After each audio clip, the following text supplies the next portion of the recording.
આંતરરાષ્ટ્રીય હિન્દુ પરિષદના રાષ્ટ્રીય અધ્યક્ષ પ્રવીણભાઈ તોગડિયાએ હિન્દુઓને સંગઠિત થવા અપીલ કરી છે। કેશોદના પીપળી ધાર નજીક આવેલા રામ મંદિર ખાતે આંતરરાષ્ટ્રીય હિન્દુ પરિષદના રાષ્ટ્રીય અધ્યક્ષ પ્રવીણભાઈ તોગડિયા પધાર્યા હતા, ત્યારે તેઓએ ગૌશાળાના મુલાકાત લઈને ગૌ માતાને ખોળ કપાસિયા ખવડાવી પૂજન કર્યું હતું। કેશોદ શહેર તાલુકાના હિન્દુ વિચારધારાને ભરેલા આગેવાનો કાર્યકરોની ઉપસ્થિતિમાં યોજાયેલા કાર્યક્રમમાં આંતરરાષ્ટ્રીય હિન્દુ પરિષદના રાષ્ટ્રીય અધ્યક્ષ પ્રવીણભાઈ તોગડિયા, પંચાળા સ્વામિનારાયણ મંદિરના સ્વામી ઘનશ્યામ ચરણદાસજી સહિત મંચસ્થ આગેવાનો હોદ્દેદારોનું સ્વાગત સન્માન કરવામાં આવ્યું હતું। આંતરરાષ્ટ્રીય હિન્દુ પરિષદના અધ્યક્ષ ડોક્ટર પ્રવીણભાઈ તોગડિયાને શુભેચ્છા મુલાકાત અર્થે કેશોદ ખાતે હિન્દુઓને સંગઠિત થવા અપીલ કરતા જણાવ્યું હતું કે હિન્દુ ધર્મની રક્ષા માટે દર શનિવારે અને મંગળવારે શેરી ગલીઓમાં લોકોને સમૂહમાં હનુમાન ચાલીસા ગાવા અપીલ કરી હતી।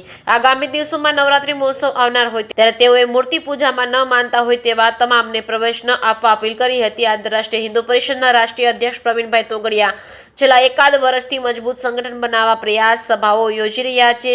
આડકતરી રીતે સરકાર દ્વારા કરવામાં આવતી કામગીરી પર સાપ્તાહિક પ્રહારો કરી રહ્યા છે, જેમાં મુખ્ય તત્વે પેગાસસ જાસૂસી કાંડ વિશે 50 વર્ષથી દેશ સેવા કરતા દેશભક્તોની જાસૂસી કરતા પાકિસ્તાનના એજન્ટોની જાસૂસી કરાવવી જોઈએ, જેથી કરી સરહદ પર હજારો સૈનિકો શહીદ ન થાય તેવું તેઓએ જણાવ્યું હતું। તેમણે તેમના જેવા દેશભક્તોની થઈ રહેલી જાસૂસીને હાસ્યાસ્પદ ગણાવી હતી। તેને લોકતંત્ર, સંવિધાન, વાણી સ્વતંત્રતા, પ્રાઇવેસીનું હનન ગણાવ્યું હતું અને આખા દેશમાં લવ જેહાદ, ગૌ હત્યા, ધર્માંતરણ વિરુદ્ધ સંસદમાં કાયદો લાવવા માંગ કરી હતી। કેશોદ શહેર તાલુકાના હિન્દુ આગેવાનો અને કાર્યકરો બોડી સંખ્યામાં ઉપસ્થિત રહ્યા હતા। કેશોદ પોલીસ દ્વારા પૂરતો બંદોબસ્ત ગોઠવવામાં આવ્યો છે। જેકેસી ગુજરાતી સાથે રાજુ પંડ્યા, કેશોદ।